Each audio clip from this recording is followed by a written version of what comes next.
Olá, sejam todos muito bem-vindos a mais um Papo Doc.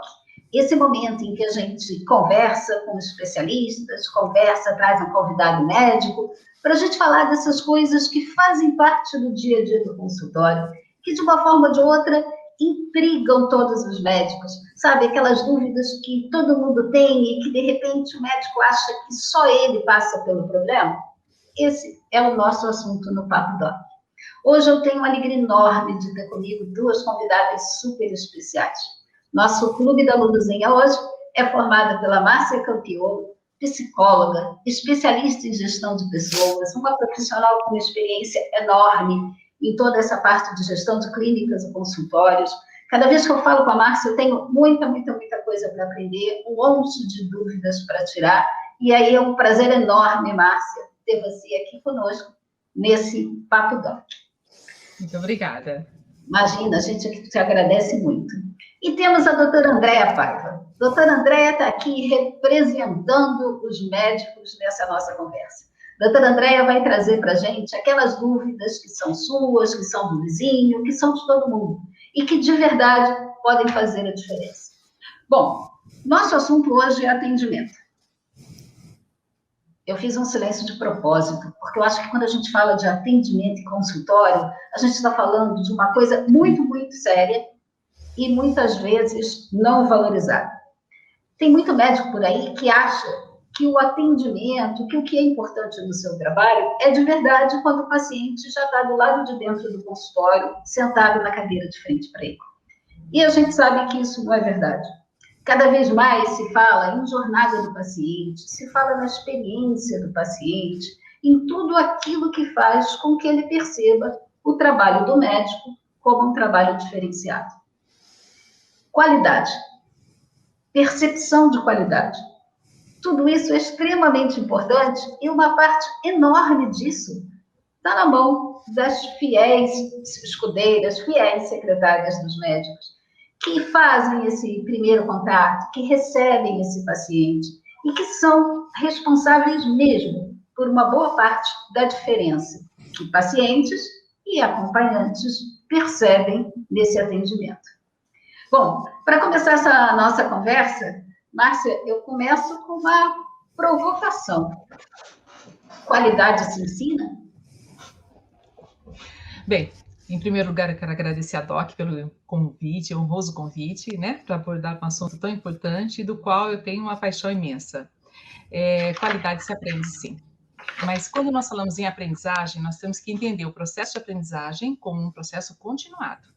Não é possível você, com um curso, com algumas orientações, você imaginar que você está preparado para atender com qualidade.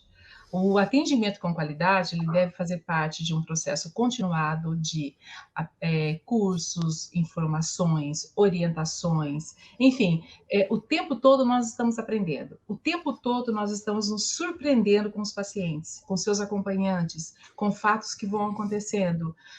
Isso nos mostra que nós precisamos continuadamente nos reciclar, né, e aprender cada vez mais. Existem coisas que não se ensina, né? Tem pessoas que têm um perfil melhor para o atendimento ao cliente, né? Para atendimento ao público. Então, isso são coisas, e ali existem características que muito dificilmente nós vamos conseguir ensinar. Agora, técnicas, forma de se atender, né? A forma de se portar, tudo isso pode perfeitamente ser ensinado. E eu acredito, sim, no aprendizado constante, no desenvolvimento constante de habilidades da nossa equipe. E aí eu vou tentar colocar a doutora Andréa aqui numa saia justa. Doutora Andréa, nossa convidada representando os médicos, é pediatra, é homeopata. Eu diria que pelas especialidades, a gente já percebe que a doutora Andréa é daqueles médicos que gosta de gente, né? Que a gente pode dizer assim. Médicos que se preocupam com esse relacionamento. Doutora Andréa, no dia a dia, médico consegue acompanhar o que está acontecendo na sala de espera, na recepção? Na verdade, eu acho que no dia a dia isso exige bastante foco, porque quando a gente entra no atendimento, eu acho que isso é o grande diferencial, né? A gente começa a atender e entre uma consulta e outra a gente mal tem tempo de respirar, para a gente estar, como a Márcia falou, né, desse atendimento, desse treinamento. O médico tem sim que estar antenado, e é o que ela falou, a gente não é treinado para isso, mas como hoje, no caso, eu tenho um espaço de saúde aqui no Rio, então, fico ligada assim nisso, invisto no treinamento, estou buscando cada vez melhorar isso, porque faz muita diferença. E a gente precisa se doutrinar para ter esse olhar, porque senão a gente nem presta atenção, entende? Às vezes o paciente nem dá feedback negativo ou positivo.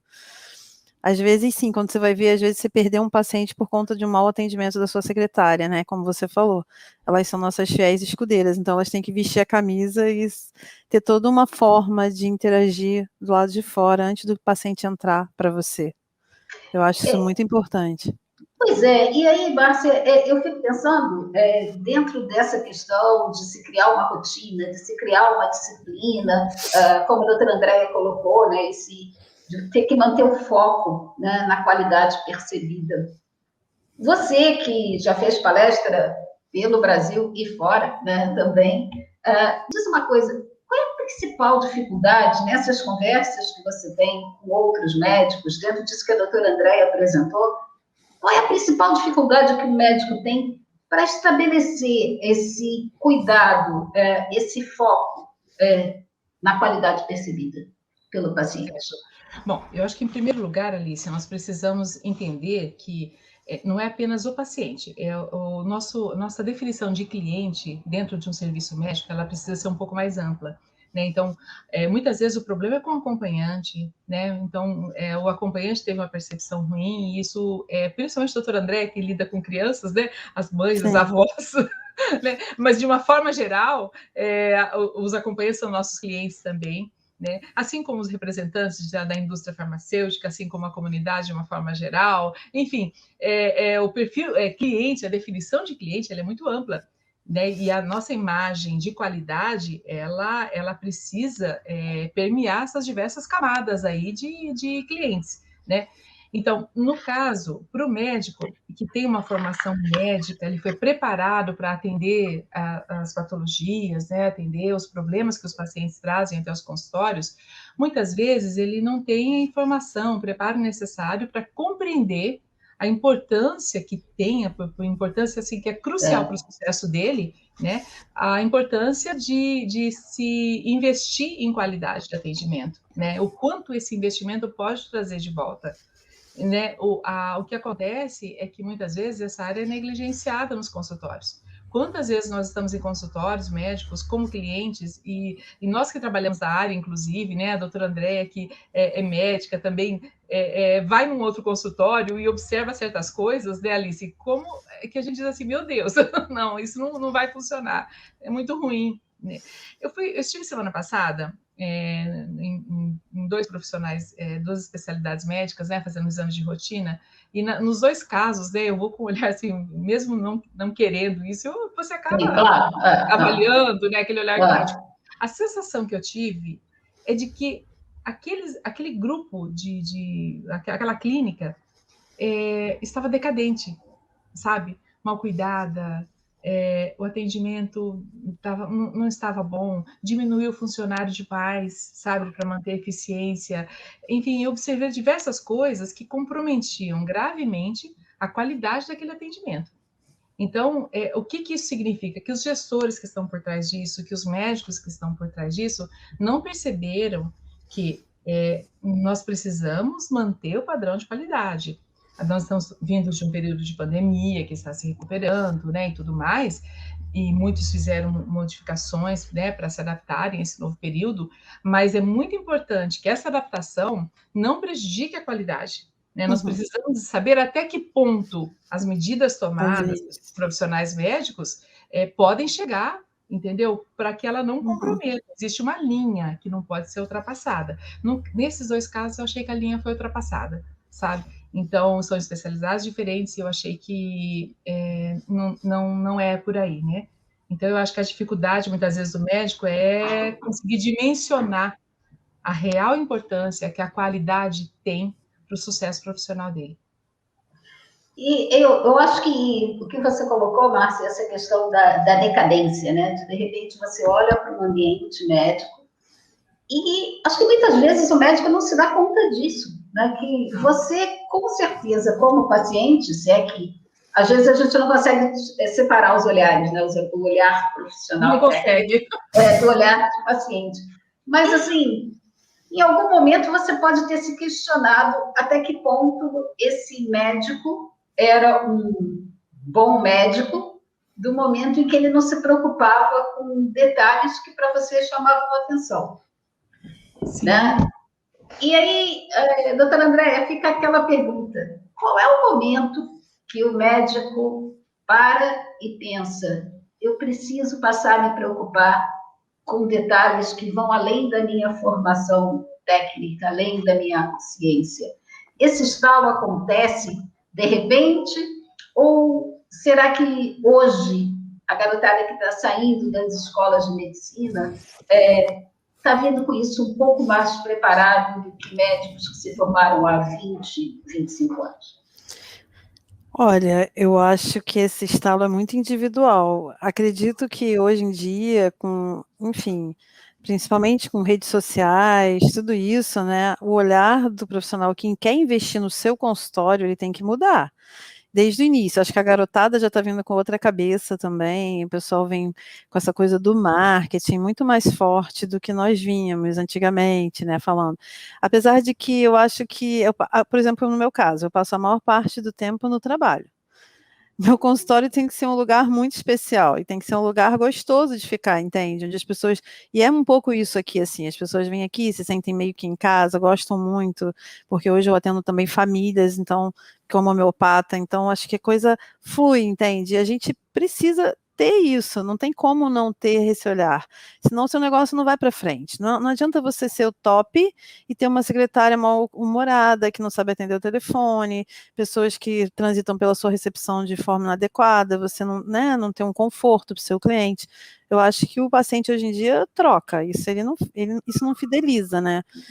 Eu acho que isso também faz parte da fidelização. Elas fazem vínculo com as secretárias também. É muito engraçado, assim, é muito interessante observar. Eu acho que isso é um olhar que todo mundo que quer investir no seu negócio tem que ter. Senão, nem adianta começar, porque não vai dar certo. Pois numa da colocação tua, doutora, me chamou a atenção para as novas gerações. E aí, Márcia, se você me permite, eu vou trazer tua família para dentro da nossa conversa.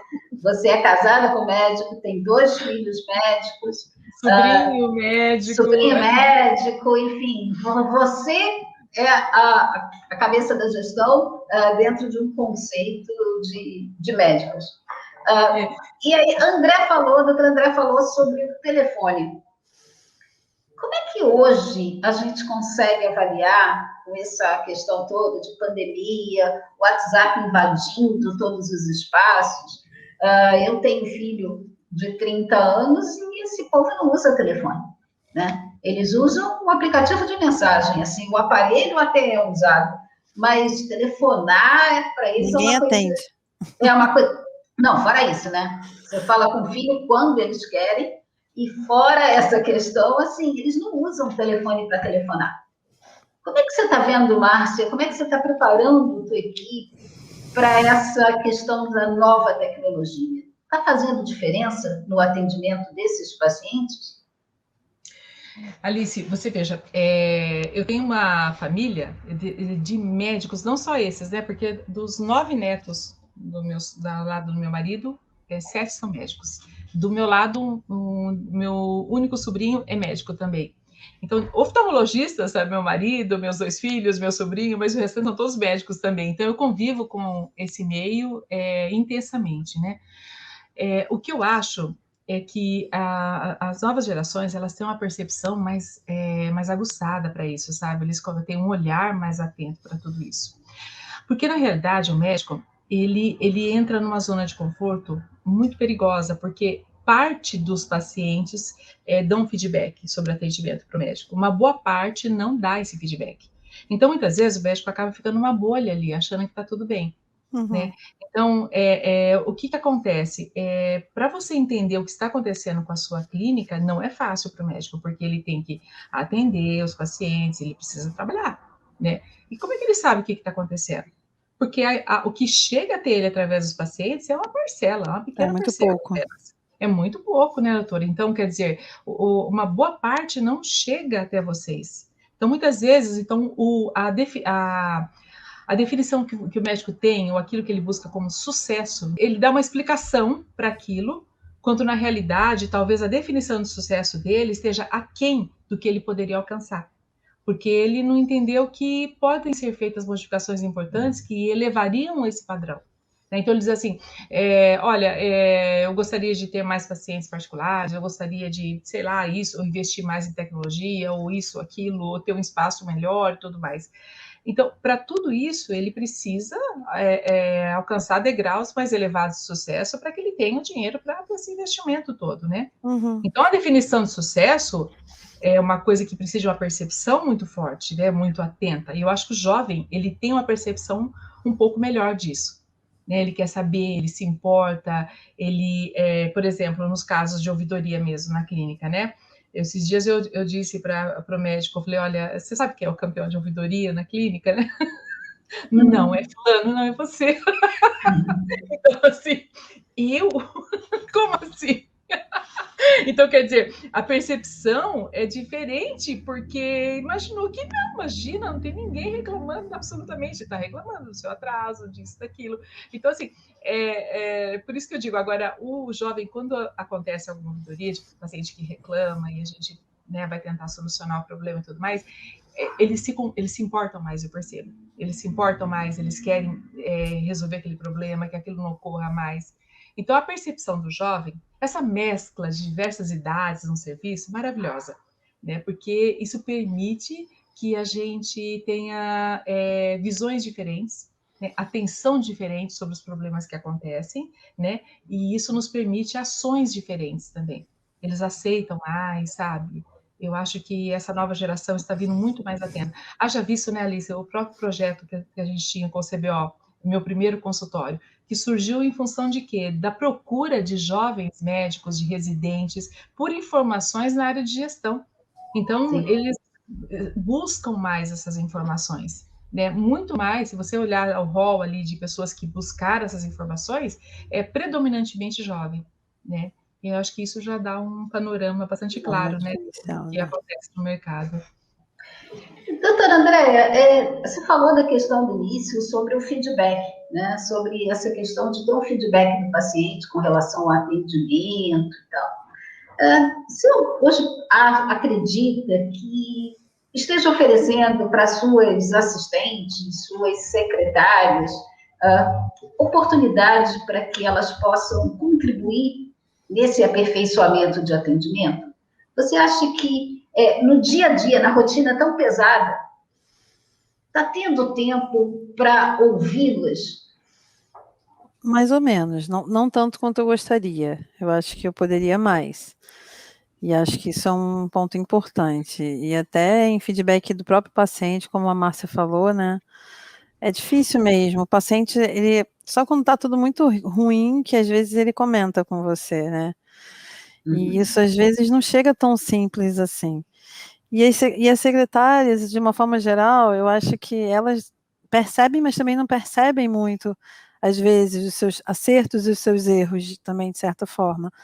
Isso fica um pouco deficitário. Quando a gente consegue ter uma coisa um pouco mais organizada, é bom a gente ter um gestor que possa estar ajudando nisso, que possa estar com esse olhar, entende?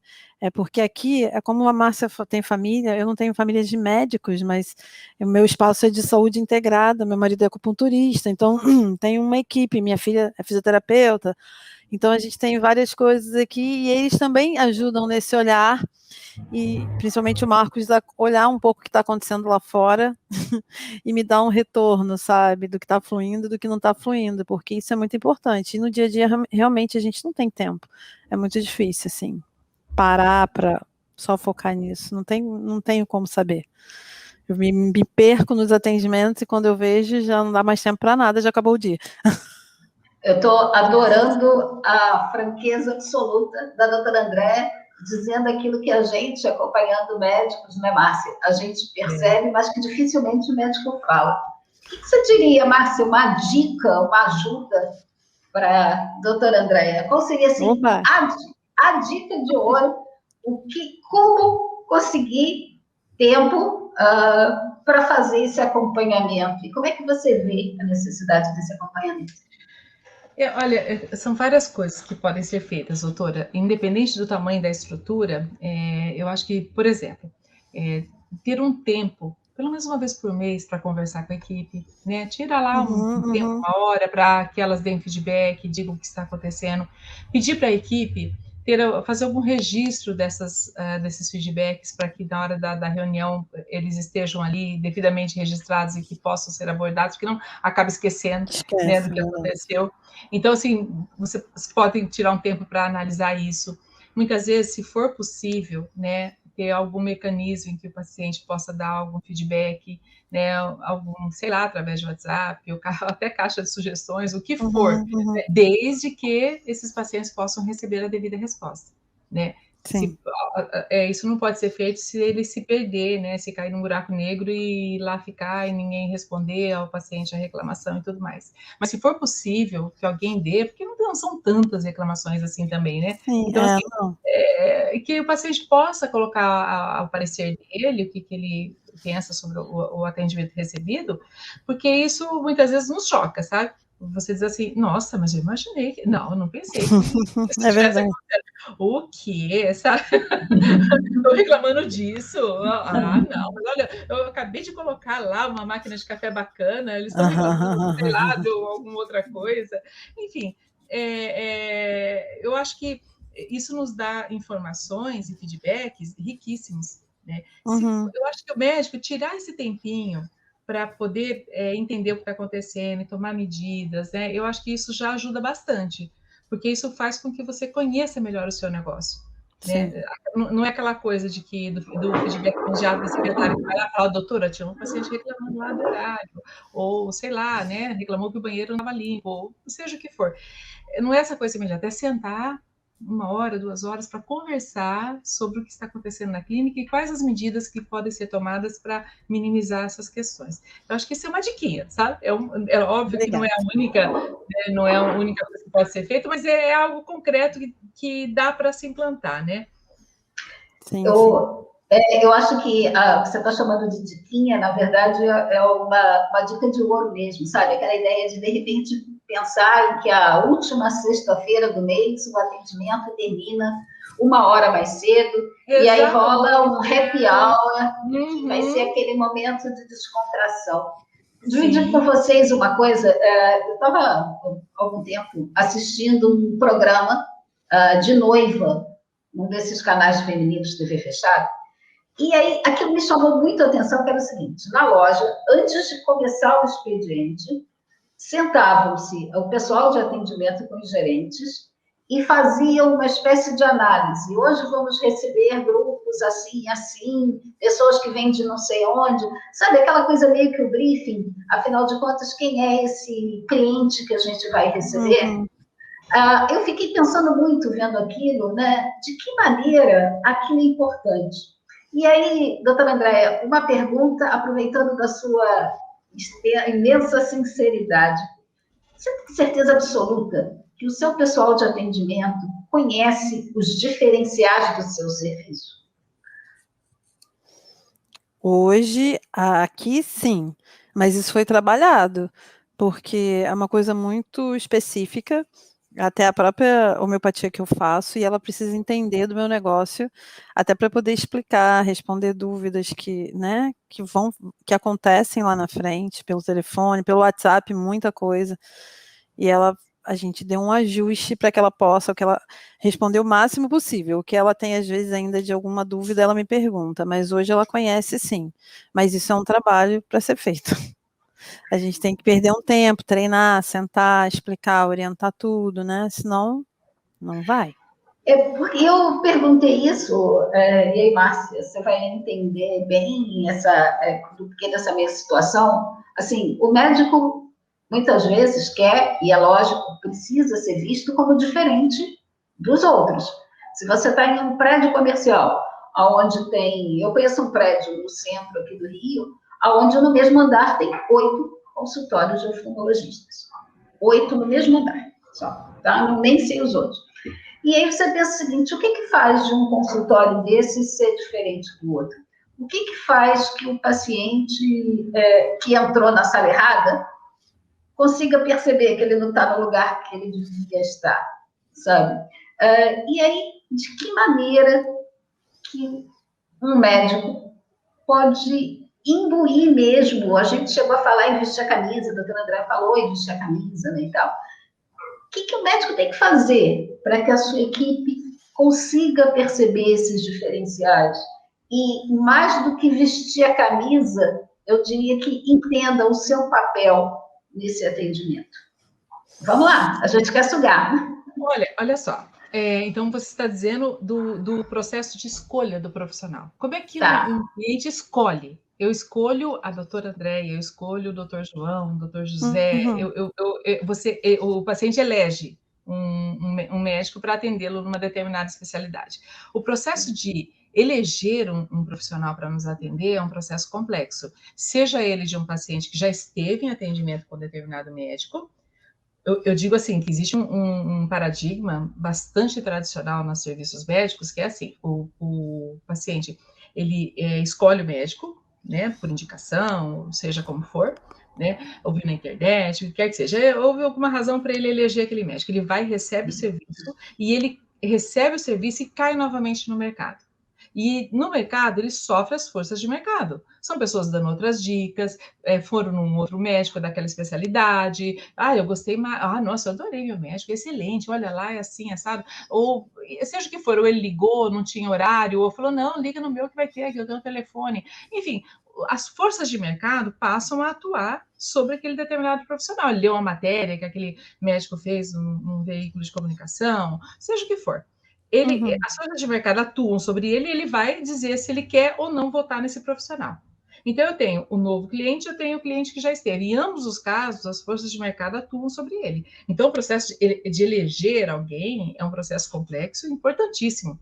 Então, você precisa pensar nele com uma amplitude bastante grande. Mas quando a gente fala especificamente da equipe, né, da equipe que atende nesse serviço médico, nós precisamos entender que vestir a camisa é apenas o resultado final de todo um processo, né? Então, se esse profissional não for valorizado dentro desse serviço, se esse profissional ganha mal, se esse profissional não é respeitado, enfim, uma série de coisas lá dentro, como é que ele vai vestir a camisa?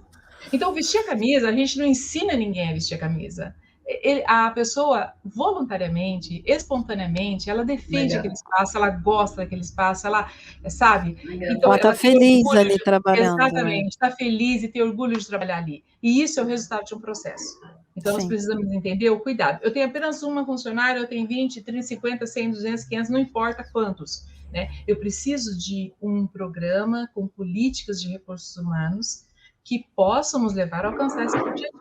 E as políticas de recursos humanos, mesmo que você tenha um funcionário ou a quantidade que for, elas são fundamentais que elas estejam presentes, né? E elas são muito amplas. Então, você diz assim, mas eu pago bem para minha funcionária, mas não é só isso, né? Ou diz assim, nossa, eu dou muitos presentes, eu dou, sabe, assim, né? Ela recebe muito. Não é só isso, né? Eu costumo elogiar, também não é só isso. É um conjunto de forças que ao redor dessa equipe, né, que fazem com que essa equipe perceba que ela é importante naquele ambiente e que ela gosta de estar ali, ela está feliz. Então, quem está feliz com alguma coisa veste essa camisa. Então, vestir a camisa é só um resultado do processo. Você não está ensinando a vestir a camisa, você está atuando sobre um conjunto de políticas que vão levar essa pessoa a perceber a importância que é dada a ela nesse ambiente de trabalho, né? Eu penso dessa forma. Eu acho que é isso mesmo. Simples, sabe? Falar assim, não, eu vou aumentar o salário, quanto é que está pagando, sabe? É importante, claro que é. Com certeza absoluta, isso é importante. Mas não é só isso, né? A gente tem que pensar de forma mais ampla. Eu adorei Eu vou lhe passar, doutora Andréia, mas eu adorei o conceito de que vestir a camisa não é algo que você ensina. Na verdade, é uma resposta que você tem da forma como você estrutura, né, esse atendimento. E aí, doutora Andréia, a Márcia falou em política de recursos humanos. Na hora que ela falou em política de recursos humanos, eu pensei, isso está complicado demais para médico atendendo 20 pacientes num dia e pensar em política de recursos humanos. O que você pensou quando ela falou isso, doutora? Eu pensei em estratégias, em ações mesmo, voltadas para essa questão. Mas é o que a Márcia falou mesmo, eu acho que essa questão que você falou, de vestir a camisa, isso tem muito a ver também com o profissional, né? A forma como ele se relaciona com o seu todo, com a sua equipe, né? A gente sabe que existem as pessoas que alguns lugares que funcionam na base do medo, outros na base só do respeito, outros na base da admiração. Eu acho que botar um pouquinho de admiração com respeito misturado funciona bem. Não é muito fácil, porque às vezes as pessoas confundem um pouco com muita intimidade, mas é um limiar aí para a gente discutir nessas estratégias bem tênue para a gente aprender, né? Mas eu acho que isso faz dar certo. Eu acho que isso faz a pessoa querer estar do seu lado, porque ela também passa uma grande parte do dia trabalhando, né? E isso faz uma diferença, sabe? Uma pessoa está ali de bom humor, pelo menos. Isso já é bastante bom. Olha só quanta coisa interessante a gente está falando, e de repente, para o médico que assistir esse debate, essa nossa conversa, a gente falou em pontos que eu ainda não estou terminando não, mas que eu vou carregar. Esse conceito de vestir a camisa ser, de fato, um retorno que você tem a partir de algo que você estrutura, essa ideia da importância da equipe, saber de fato quem é esse serviço, quem é a sua clínica, como você pensa. Desculpem, mas acho que a gente está falando muito de tesão, né? A gente está falando do médico mostrar que tem tesão pelo seu negócio, que tem tesão pelo atendimento, que gosta, né, dos seus pacientes e que acredita naquilo que faz, que aí talvez isso seja meio que contagioso, né? Se eu trabalho com alguém que é empolgado com aquilo que faz, eu tenho uma chance muito maior de me empolgar também do que se eu perceber que esse médico é apático, né, com relação a esse lidar, né, com os pacientes. A gente está... Alice, só uma observação. Claro. Se você tem um serviço com vários profissionais, né, então existe uma questão aí também. Porque aí, digamos, você tem o médico que é o dono do serviço, ou os médicos que são donos do serviço, e você tem os médicos associados que trabalham ali. Então, você nem sempre vai conseguir que toda a equipe profissional médica tenha o mesmo ponto de vista, a mesma forma de tratamento, você está entendendo? Só que existe uma questão crucial nisso.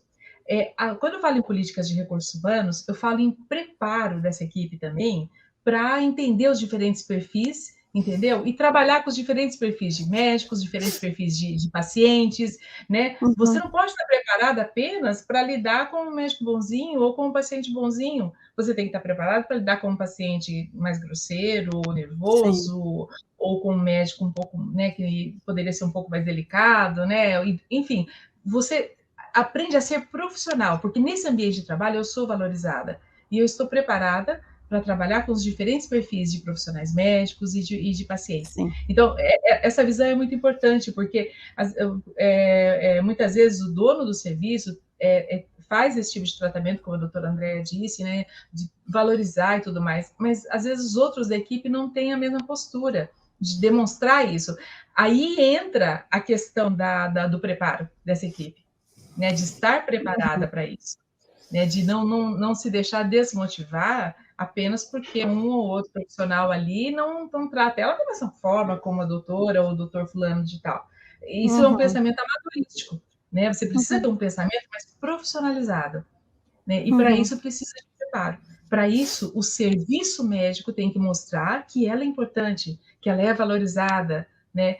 Que nós precisamos dessas profissionais para que nós possamos ir bem, possamos ter sucesso, possamos gravar uma imagem profissional adequada no mercado, né?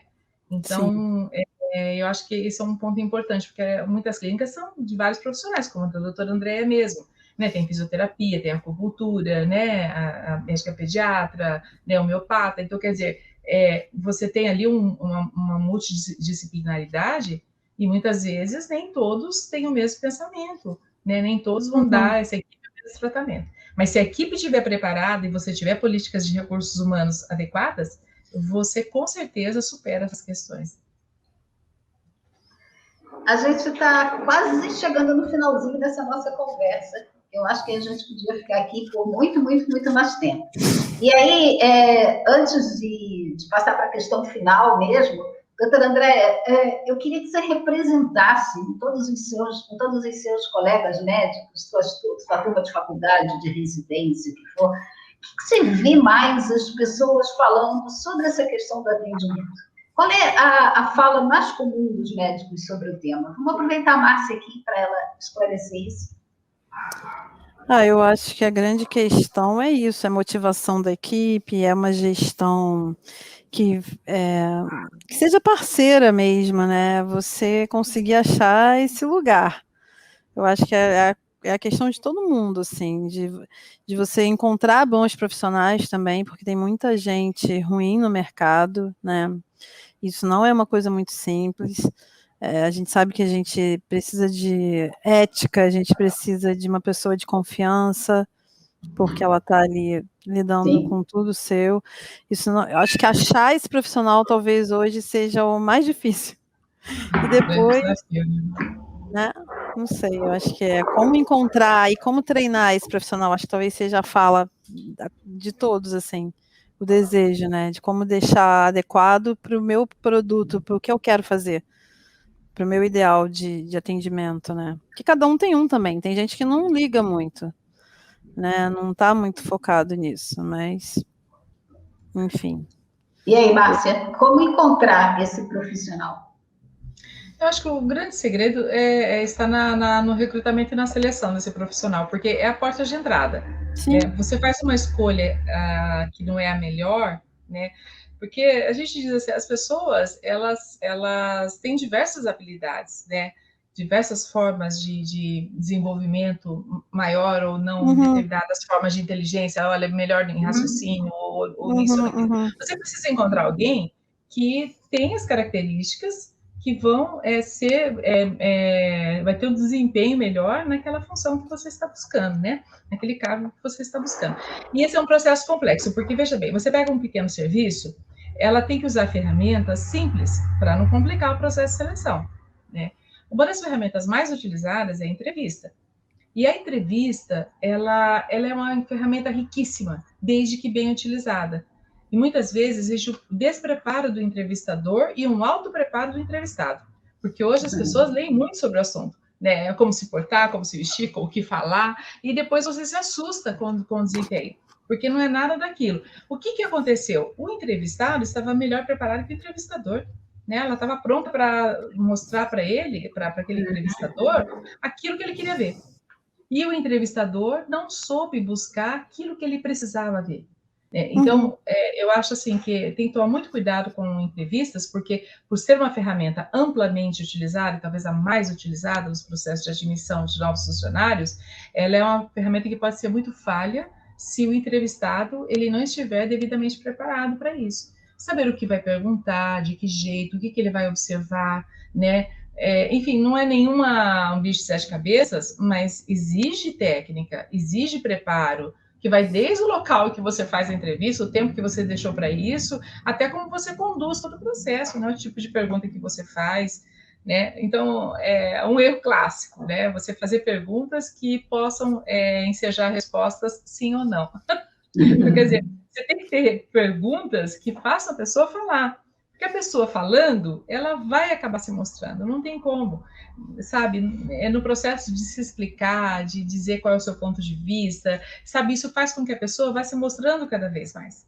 Então, eu acho que o grande segredo está na contratação, né? E para você, profissional médico, né, que busca alguém que vem agregar valores positivos mesmo no seu serviço, para você que busca também um emprego nessa área médica, né? A importância de que haja sinceridade de ambas as partes, porque quando a contratação não é bem feita, ela é ruim para ambas as partes, sabe? Então, acaba Mas eu você acho tendo...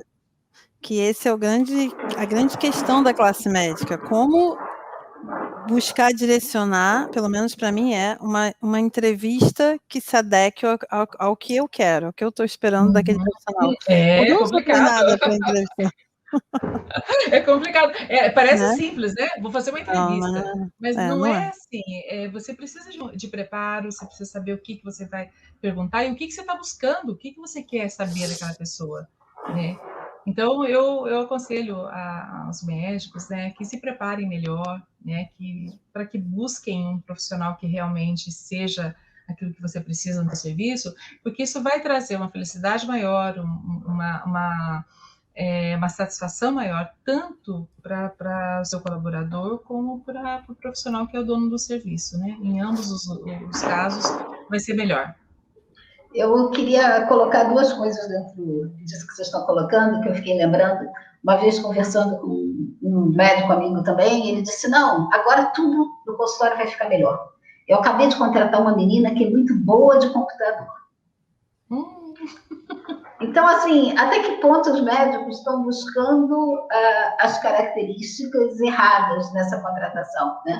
Ser boa de computador necessariamente não significa gostar de gente, não significa ser organizado, gostar de processos, né? E eu acho que isso vai. Fala, Márcia. Eu vi uma vez um dono de um grande serviço, de um hospital, dizer assim para mim, ele estava com muita dificuldade na contratação de um diretor administrativo. Esse agora eu contratei um bom, né? Porque ele, nossa, a parte financeira ele é muito bom. Ele não gosta muito de conversar com o funcionário, essa parte ele não é bom, sabe? Mas a parte financeira, olha, vai bem. Não aguentou nada lá, sabe? Em pouco tempo já teve que dispensar e tudo mais. Eu disse assim, é como você dizer, olha, a minha secretária é muito boa, mas ela é bem antipática, sabe? Assim, mas ela é meio chata, mas ela é muito boa. Mas ela é muito boa. Então, eu digo assim, ser secretária é possuir um conjunto de características, né? Esse conjunto de características, elas passam pela execução do trabalho, né? Trabalhos burocráticos, passam pelo atendimento de qualidade que envolve empatia, simpatia, saber como conduzir situações difíceis, né? Com os diversos perfis de clientes com os quais ela vai ter que lidar, ser uma pessoa assim que passa uma imagem agradável e boa desse serviço médico, né? Então assim, passa por todas essas características. Não adianta você ser boa em processos burocráticos, né, e mais mecânicos, mas você não ter esse outro lado. Eu preciso desse conjunto, né, para que eu possa dizer é uma excelente profissional, né? Essa é uma excelente profissional. Ela precisa reunir essas características todas. Bom, doutora Andréa, queria ouvir as suas considerações finais, o que você achou dessa nossa conversa, e o que você gostaria de levar, né, dessa conversa da gente para depois. Eu achei que a conversa foi ótima, adorei o que a Márcia falou, colocou, e aqui enquanto a gente conversava, eu já tive vários insights, porque eu estou no momento de remodelar toda a minha estrutura, e foi muito bom, assim, acho que eu vou prestar atenção melhor nas dicas e tentar trazer isso para mim. Achei muito, muito válido, foi muito bom. Obrigada, Márcia. Obrigada, eu que agradeço, doutora. Muito obrigada, viu? Pois é, Márcia, faz suas colocações finais aqui para a gente, por favor. Olha, eu quero dizer que as secretárias, né, toda a equipe de colaboradores tem uma importância crucial para o sucesso do serviço. Nós estamos todos juntos, né? As nossas ações não podem ser só no sentido de agradar o paciente, né, nós enquanto gestores, mas também a nossa equipe. A nossa equipe é importante, nossos clientes são importantes, né? Nós precisamos ter esse olhar amplo, né? Eu quero agradecer a todas as colaboradoras, parabenizar por esse mês, pelo Dia da Secretária, né? E dizer que vocês são espetaculares, são fundamentais, né? Muito obrigada por todo o empenho de vocês, pelo lindo trabalho que vocês desenvolvem, lindo e importante trabalho. Bom, Eu estou muito feliz. Esse Papo Doc, essa edição, fica por aqui. Foi uma delícia essa conversa. Eu acho que daqui ainda sairia um monte de filhotinhos, um monte de outras conversas, porque conforme vocês vão falando, vai surgindo na minha cabeça um monte de oportunidades e de coisas que com certeza podem fazer diferença para o médico. Mas essa edição termina por aqui. Muitíssimo obrigada, doutora Andréia. Muitíssimo obrigado, Márcio. E a gente se encontra. Obrigada, eu que agradeço. A gente se encontra no próximo Papo Doc. Obrigada. Muito obrigada. Obrigada a vocês. Tchau, tchau. Tchau.